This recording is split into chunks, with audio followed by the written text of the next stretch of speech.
Anthony Smith versus Aleksandar Rakić. It requires some thought. It really does. This is a little deeper, and this isn't just about punches and kicks. You have to understand that Anthony Smith is a victim of his own decision making. Hold the thought. Let me catch you up. Look, if you go back and you follow the trajectory of number one contenders who went and fought for a championship, if you go do that and you put that on paper and you stare at what happens in a short amount of time after that defeat, it never ends beautifully. It just never does. There's something mentally, not physically, about climbing that mountain, being given that opportunity, getting all the media going to the weigh-ins. All of a sudden, you got more people at a weigh-in than you've even had watch you fight before you go out and perform. You got this major high, this major rush. Look, if you win that championship, you stay in that spot. There's a motivation behind that. There's a pressure that's very positive. There's an enjoyment. There's a rush. There's a high. All these different words that you could use. All accurate. But you stay in that spot. If you don't win, things are going to go down, right? And everybody's career will look like the stock market. You're going to have peaks and you're going to have valleys and you're going to plateau and you might go up again, but you might come down again. It's just one of these things. So when I say that Anthony is a victim of his own decision-making, let's look at the two decisions that he had to make. He only has two options. He can do what he did, which is to get right back on the horse.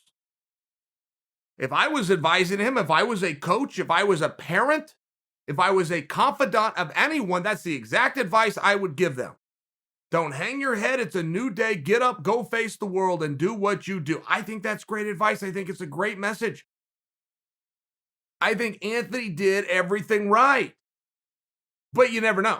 I mean, it's one of those things. You never know because you only have one other option. He only had one other decision that he could make, which is to take a break. You take a break. That's not a physical break. It's not as though Anthony's body needed to recover. It's not one of those situations. It's a mental break. Let me reset. That's very hard to do. It might sound easy. That's very hard. When you were an athlete and this is what you do when you're striving to get better every single day from a physical standpoint, run 3 miles faster than I did the week before, lift weight 1 more rep than I was able to do last time, whatever those parameters are, spar 1 more round, pick up an extra workout, whatever it could be, when that is what you do and that's what you're striving and driving to do, doing less is very hard. Doing less and putting the reins on and pulling back is harder than going the other way and getting that extra lap around the track. Believe it or not, it is a harder thing mentally. Physically, it's very easy to do nothing. Mentally, it's very hard. So these are Anthony's options. I am in my prime. I am at my height. More people know my name. I have been nothing but a main event for 4 years now. All sorts of different countries, different networks and platforms for that matter, against all different opponents.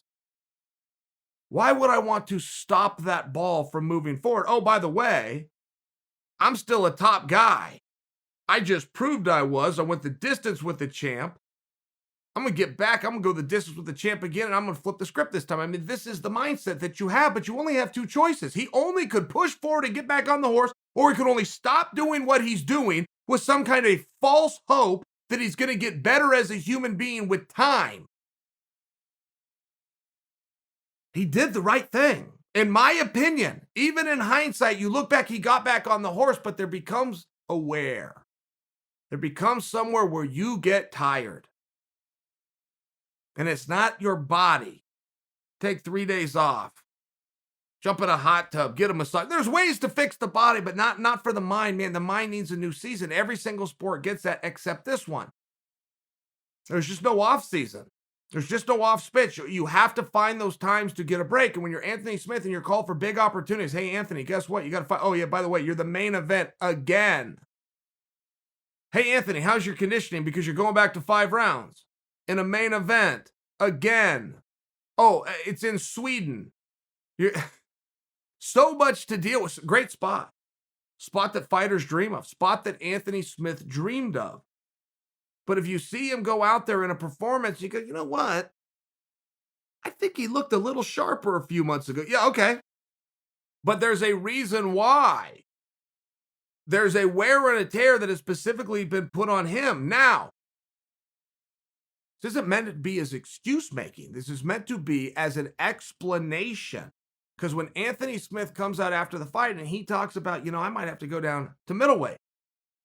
That is a very big ask. If you've ever stood by Anthony Smith, he's not the biggest, but he's just big the right way.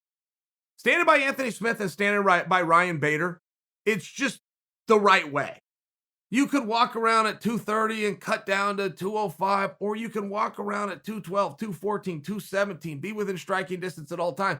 It's still going to be hard when you're built out of nothing but muscle. So when he's talking about going down to 185, I'm looking at that and going, okay, but Anthony, you're talking about the physical side of it. Physically, that would be great. That would be fun. Go the other way. Go up to heavy. You're talking about the physical side. I don't know that he's aware. Hey, Anthony, you're a monster. You're a night out for anybody. You are tired. Your mind is tired. There's been so many things thrown at you. It's different round. Oh, this is a 5-rounder. Well, this is going to be a 3-rounder. Well, this is a main event. Well, this is going to be in this country. Well, this is going to be for a world championship. Well, this is going to be in the midst of a pandemic. There's been so many things thrown at him and a push and a pull. Oh, and by the way, I kind of hurt this and I need a minute to recover. Well, yeah, well, okay, your minute's up because we really need you and we're coming to your hometown. There's just all these things that are put. I'm not sure he's aware. This isn't a strength issue. This isn't a speed issue. You have an athlete and a man and a human and a husband and a father who's tired. So how long can he rest before you start to see a deficit? How much rest does he take? Hedging that with opportunities that will be lost to a top drawing guy in a very forming division. What's the answer? I don't have it for you.